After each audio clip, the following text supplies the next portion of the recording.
Assalamualaikum warahmatullahi wabarakatuh. Bismillah, alhamdulillah, wassalatu wassalamu ala rasulillah Sayyidina wa maulana Muhammad ibn Abdillah wa ala alihi wa sahbihi wa mawalah, la hawla wa la quwata illa billah. Yang saya hormati dan memuliakan, barangkali hadir di secara online, Bapak Rektor UI Sunan Kalijaga, Bapak Dekan Fakultas Syariah dan Hukum, segenap jajaran dekanan dan wakil khusus yang hadir di ruangan ini, Bapak Rizal Qasim selaku Kaprodi Hukum Tata Negara, dan juga teman-teman dari aparatur hukum serta panitia dari HMJ HTM, Mas Harus Saleh, Mas Bukun, dan para narasumber terhormati, hadirin yang hadir di dalam, yang hadir di dalam ruangan ini maupun di dalam daring maupun hadir out yang di luar ruangan ini atau secara daring yang saya hormati. Juga terima kasih Mbak moderator yang memberi kesempatan pertama pada saya, walaupun datangnya paling akhir.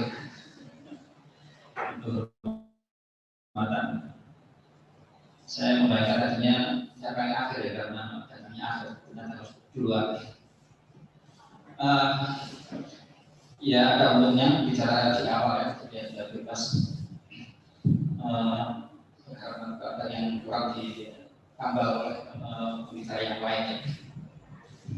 Teman-teman sekalian, serta diskusi dan seminar pada hari ini. Jadi saya pernah membaca buku History of Smoking judulnya, saya lupa karangannya siapa. Tapi ada yang menarik di situ bahwa kalau kita lihat sejarahnya, orang mempersoalkan hukum rokok itu abad-abad pertengahan, ya, abad ke-16, awal ke-16, dan itu di Eropa. Ya, itu mulai rokok ini menjadi satu polemik yang terkait dengan hukum sejauh ya ini di dalam penulisan buku itu.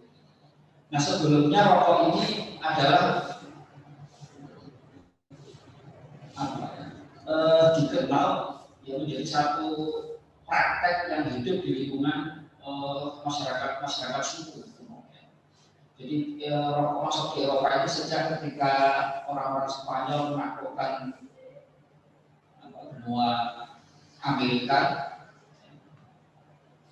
dan dikisahkan di situ ada misi ya, misionaris yang mengumpulkan data-data praktek bid'ah, sebenarnya praktek yang aneh yang bid'ah, dan mereka menemukan praktek di suku India setiap praktek pengobatan, praktek pengobatan orang sakit dengan menggunakan tembakau, ya, tembakau yang dihisap atau ditiupkan ke orang yang sakit. Nah kemudian tembakau ini dibawa ke Eropa, ya. Dan lalu ada proses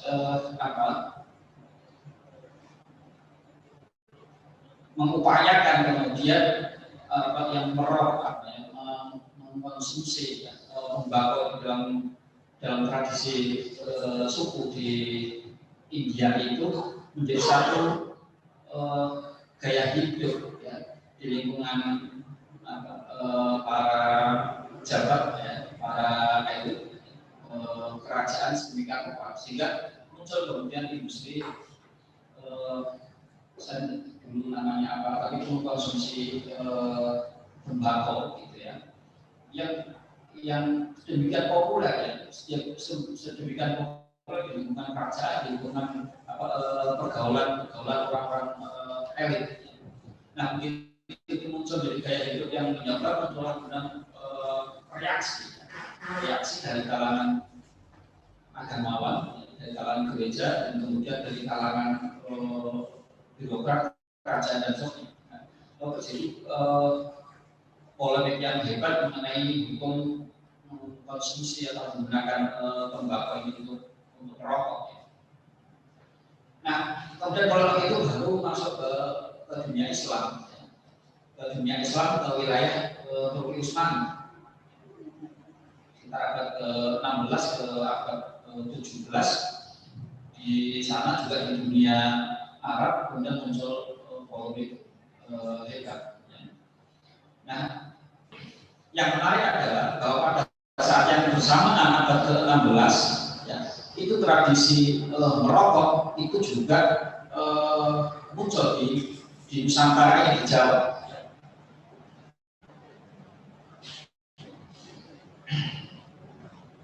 Di dalam babat yang Singkala itu disebutkan mulainya adanya munculnya tradisi uduk, ya, merokok itu pada zaman ketika wafatnya Panembahan Senopati, jadi itu sekitar 1600-an, ya.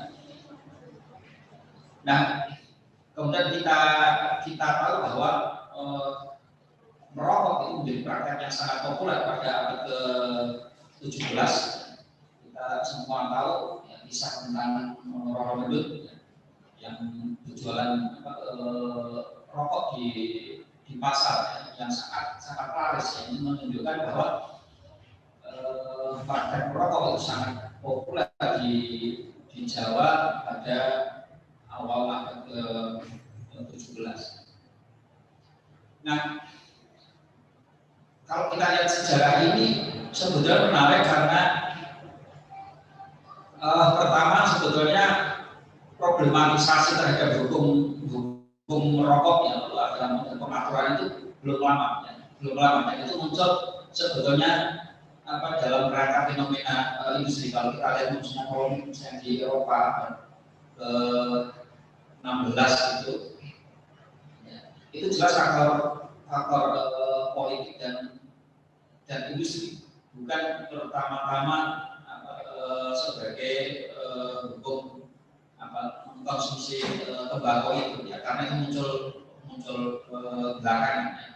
Walaupun tentu di dalam kalangan agama yang puritan, ya, itu memang bisa menimbulkan pertanyaan atau menunjukkan sikap-sikap yang bisa antipati terhadap itu, tapi kemudian memicu munculnya ini hukum ini halal haram, tak boleh nggak boleh, itu sebetulnya didahului dengan munculnya penggunaan konsumsi rokok ini untuk gaya hidup dan terkait dengan industri. Ini soal politik dagang.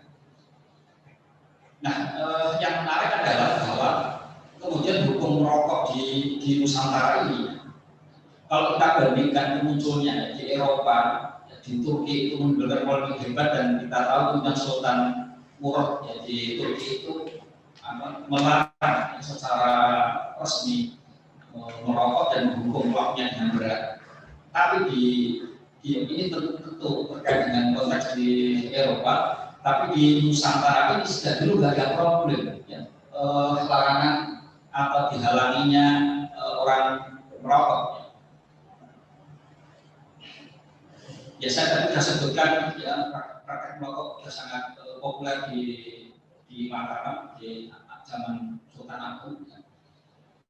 Ada catatan dari pegawai Belanda, orang Belanda yang mendatangi Mataram, mereka mencatat Sultan Agung ini, ya, ketika menerima tamu itu sambil merokok tanpa henti. Pengganti beliau Sunan Amangkurat I digambarkan itu memiliki 30 orang pelayan yang masing-masing ada yang membawa tembakau, ada yang membawa tempat idol itu untuk meludah, ada yang membawa untuk pipanya, ada yang membawa korek apinya dan seterusnya itu. Dan sedemikian rupanya di mana sultan-sultan Mataram Islam itu dicatat oleh pegawai Belanda itu semua rokok berat, ya, rokok berat. Sampai sekarang sultan-sultan Mataram itu pasti rokok. Nah, sehingga di Nusantara ini itu tidak pernah ada persoalan tentang hukum rokok itu menjadi satu fenomena, ya, satu fenomena sejarah fenomena kebudayaan yang begitu melekat ya. Dan terutama di kalangan pesantren di lingkungan santri ini menjadi satu praktek satu budaya yang sangat melekat, sehingga dari dulu sampai sekarang tidak ada problem dengan hukum merokok. Nah, teman-teman sekalian, ya, ini tentu sesuatu yang sangat menarik. Nah, persoalan di Nusantara,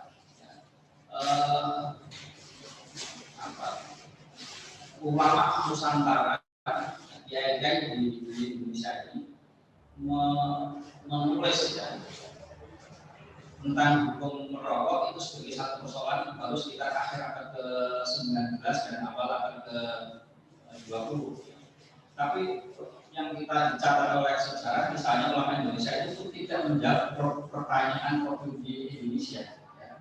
Jadi Syekh Hasan James ya, itu menulis kitab yang sangat terkenal, sebuah naum yang berjudul Irsyadul Ikhwan li Bayani Syurbil Wahwah Wad-Dukhan. Jadi petunjuk bagi teman-teman, bagi saudara-saudara tentang hukumnya minum kopi dan merokok. Ya. Nah ini beliau ini mensyarai ya, kitab yang ditulis oleh gurunya di Mekah ya, yang namanya Kiai Ahmad Dahlan, yang sebenarnya sudah menulis kitab tentang polemik hukum merokok di lingkungan ulama-ulama Timur Tengah. Ya.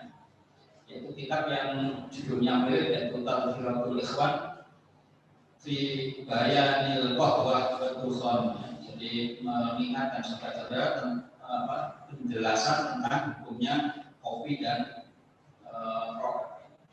Nah yang menarik adalah dua ulama kita ini yang dikenal ya sebagai menulis kitab tentang hukumnya kopi dan rokok itu beliau tidak menyampaikan hukum itu secara hitam putih, tapi dilihat bahwa paling tidak sejak akhir sampai akhir abad 19 awal 20 itu hukum merokok itu sangat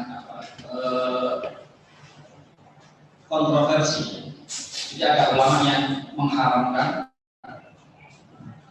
ada ulama yang membolehkan, ya. Dan masing-masing ditimbang ya, oleh beliau Syekh Hasan James dan oleh gurunya Ahmad Dahlan itu ditimbang-timbang ya. Yang mengharamkan dan yang membolehkan itu. Dan menarik yang perlu digarisbawahi bahwa kenapa itu jadi perbedaan pendapat sedemikian rupa itu karena memang ini praktek merokok ini praktek yang baru, yang tidak ada indikasinya di zaman Nabi ya. Bahkan nama tumbuhannya tembakau aja di dalam bahasa Arab itu ini tidak ada kosakata yang asli tentang tembakau ini. Dalam bahasa Arab arti tembakau itu juga tembakau ini tentu ada pengaruh bahasa Portugis, bahasa Eropa. Jadi itu kata-kata serapan, kata-kata serapan. Dan karena itu ulama bisa berbeda pendapat. Dan ini menarik dengan Syekh Hasan James untuk konteks Indonesia lalu memilih ya dasar bahwa hukum merokok pada asli kembalikan ke hukum asalnya dalam satu muamalah yaitu hukum boleh ya. Di dalam kitab diuraikan masalah-masalah yang terkait tidak. Jadi secara zatnya ya, secara praktek dasarnya merokok itu pada dasarnya adalah mubah ya. Tapi kemudian di kitab itu dibicarakan masalah terkait bukan tentang merokoknya itu sendiri, tapi kemudian praktek merokoknya itu yang kemudian bisa memberikan hukum bermacam-macam. Jadi pada dasarnya itu merokoknya sendiri boleh, ya. Tapi kalau kemudian merokoknya ini misalnya di dalam masjid, ya, itu kemudian hukumnya jadi nggak boleh karena bisa mengotori, ya, mengotori. Atau juga ada praktek yang menggambarkan praktek santri yang tidak nggak tertib ya, Karena saya hukum menyimpan pelintingan rokok terbesar itu di dalam kitab, jadi lama ya. Itu diperbincangkan, ini menunjukkan ya dalam bahasa Amerika masa membuat apa pesan rokok memiliki pembatas kitab itu dihukumi bisa makro bisa haram.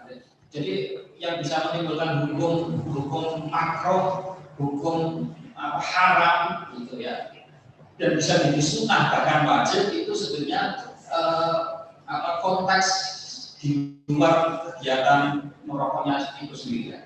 Misalnya merokok yang disampaikan harus, kalau saya sendiri misalnya saya merokok, kalau saya mau merokok misalnya saya ada orang yang bukan merokok, ya, saya tanya dulu, ya, saya mau merokok di samping Anda boleh nggak gitu ya.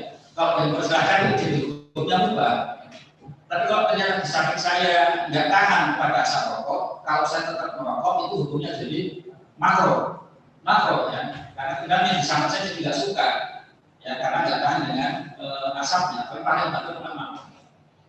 Nah, tapi bisa jadi haram kalau sudah tahu di sampingnya ini nggak asap rokok, malah justru asapnya itu semburan, ya itu jadi haram ya. Nah demikian juga terhadap kondisi tubuh ya, ada setiap orang bisa berbeda-beda ya. Ada kondisi tubuh tertentu yang bisa menerima rokok bahkan menjadi sehat ya, kalau merokok itu bisa jadi wajib ya. Ada kiai kalau kemudian dia bisa konsentrasi ya, mutolaah kitab ya, belajar kitab ditemani kopi dan rokok, merokoknya bisa jadi sunnah, jadi sunnah. Tapi kalau kemudian ada orang merokok jadi sakit, kalau bagi orang itu rokok ini jadi hukumnya haram, hukumnya haram. Ya. Jadi hukum rokok itu begitu. Nanti saya para ulama Nusantara ya, mendasarkan prinsip pada hukum dasarnya, ya, itu menjadi hukum mubah ya, dia bisa menjadi makruh, bisa menjadi haram, bisa menjadi sunnah, bisa menjadi wajib, itu tergantung konteksnya, tergantung situasi dan kondisinya masing-masing ya. Nah, hukum ini menarik ya. Jadi hukum ini baru dimunculkan para ulama ini baru akhir abad ke-19 dan awal 20 ya. Dan itu saya ya menurut teman-teman kalau kita lihat ya, yang terlibat dalam polemik yang di Akademi itu ulama-ulama yang abad ke-16 ke 17 akhir ya, 17 akhir ini. Jadi memang itu masalah baru ya, masalah khalafiyah, masalah para ulama khalafiyah, ulama-ulama yang kontemporer, bukan ulama-ulama yang salah. Jadi di Nusantara sangat menarik kalau kita lihat sejarahnya dan lihat para ulama ya dalam memperbincangkan hukum merokok ini yang menurut saya sangat konsisten dan independen. Ya. Saya sering mengatakan dari praktek ya, tentang rokok ini, tentang bagaimana para ulama menghukumi rokok ini menunjukkan bahwa para ulama Nusantara, ya, Islam di Nusantara itu independen. Berdaulat sejak dulu ya. Bukan menjadi bawahan Republik Utsmani atau dominasi dari Republik Utsmani, karena kita tahu di Republik Utsmani ya, mereka mengharapkan melarang rokok sejak abad ke-16, 17 dan di sini merokok sudah menjadi budaya, menjadi satu praktek yang populer ya, dan legal ya, dan menjadi satu kedaulatan ekonomi lah ya, jadi satu penguat ekonomi masyarakat sejak dulu sampai hari ini ya. Sehingga para ulama Nusantara yang dalam alur sejarah ini itu pasti tidak akan mempersoalkan hukum rokok. Nah di lingkungan Nahdlatul Ulama menarik bersama Mas Kubu itu problem ya, rokok menjadi soal, menjadi masalah, menjadi pertanyaan dalam satu forum musyawarah para ulama itu baru tahun 80 ya. di Kudus.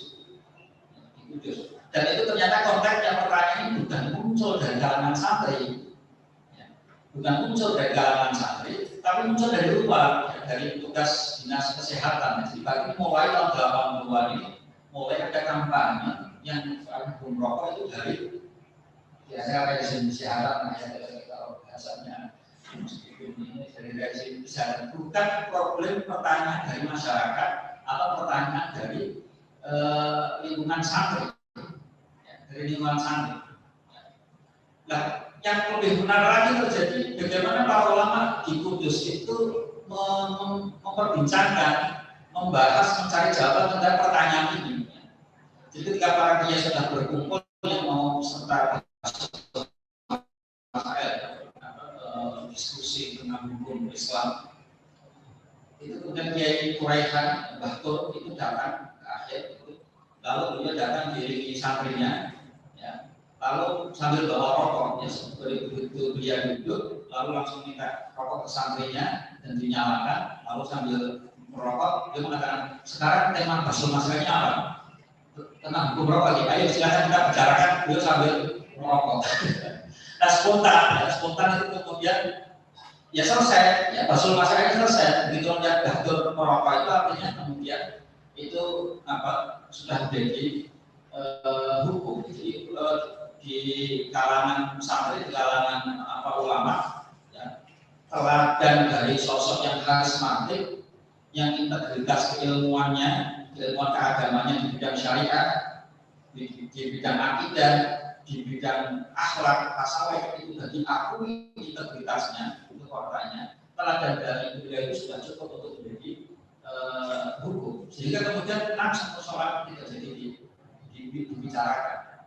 Nah, yang lebih kuat dari itu misalnya di Muktamar NU, ya, di Muktamar NU tahun 27 itu menarik lagi, ya, ada bahasan masalah di Muktamar NU tahun 27.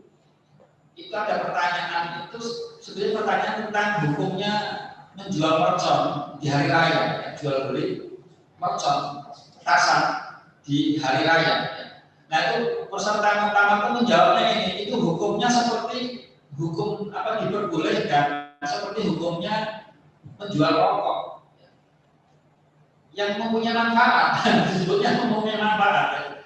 Jadi hukumnya merokok dijadikan presiden hukum untuk memperbincangkan hukumnya jual beli petasan, jual beli mercon. Dan itu artinya sudah tidak ada persoalan sejak dulu hukum rokok itu pasti boleh dan jadi presiden. Dan yang lebih mutakhir, ada cerita juga di Kalimantan yang Bandar ya, harus saling beragam ya, guru Ijen, guru Skumpul ya, Zaini itu pernah didatangi Pak ulama Yaman yang ahli fatwa, ya, didatangi Pak ulama Yaman yang ahli fatwa, yang kedatangan mereka itu memang untuk mengajak diskusi tentang hukum merokok, dan mereka mengarah kepada untuk mengharapkan. Nah, begitu mereka datang ke guru Ijen, di luar dugaan mereka, guru Ijen menyambut mereka sambil merokok tanpa henti, sehingga sepanjang mereka duduk tidak bisa muncul perbincangan tentang tema hukum merokok itu sampai pertemuan itu selesai. Jadi otomatis para ulama yang itu juga mereka mengaku hukum merokoknya yang boleh, atau kemudian ini sudah tidak bisa mempersoalkan ini untuk hukumnya merokok di Indonesia ini sudah tidak bisa dipersoalkan lagi, karena ini menjadi satu teladan juga ya dari satu yang dilakukan oleh para ulama-ulama yang sudah diakui integritas ilmuannya, sudah diakui integritas pribadinya, sehingga kemudian praktek yang dilakukan beliau ini sudah bisa menjadi satu presiden hukum ya. Nah, teman-teman sekalian, saya tidak tahu ini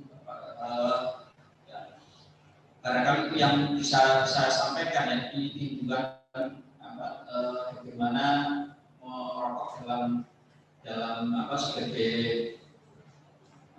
budaya di masyarakat kita ya, di Nusantara saya maksud ya, dan bagaimana perbincangan tentang hukumnya ya, yang bisa saya garis bawahi sejak dulu ulama di Nusantara di Indonesia ini bertolak dalam sangat konsisten gitu, tentang asal ya, hukum dari rokok itu berada di sini praktek yang dibolehkan sejak dulu kala ya. Dan bahkan ada kisah-kisah dalam cerita rakyat ini praktek bagaimana menanam tembakau dengan sendiri sudah terjadi sejak zaman Wali Songo ya, Sunan Kudus ada perbendaharaan di Agung Betul dengan Sunan Kudus, beliau kemudian memiliki muridnya Sunan Kudus ketika pulang dibawa tanaman tembakau. Jadi ini dari yang juga mengandung ingatan untuk bisa bahwa menanam tembakau itu berbeda dari satu planning, satu perencanaan membangun kedaulatan ekonomi menjadi sumber kemakmuran masyarakat, dan itu juga mengindikasikan kemudian praktek merokok ini menjadi satu budaya dari lingkungan sampainya. Jadi tidak sehingga muncul ya hubungan kopi dan rokok ya, ini ditulis oleh para ulama. Saya Ihsan dan Jamal tadi ini juga menunjukkan pasangan kopi dan rokok itu di lingkungan samping itu juga oleh para ulama-ulama bagian dari itu menghidupkan malam ya. Nah, catatannya menghidupkan malam ini adalah menolak untuk berdiskusi, untuk ngaji, untuk supaya mengamalkan lirik, pikir tidak mudah diserangkan dan sebagaimana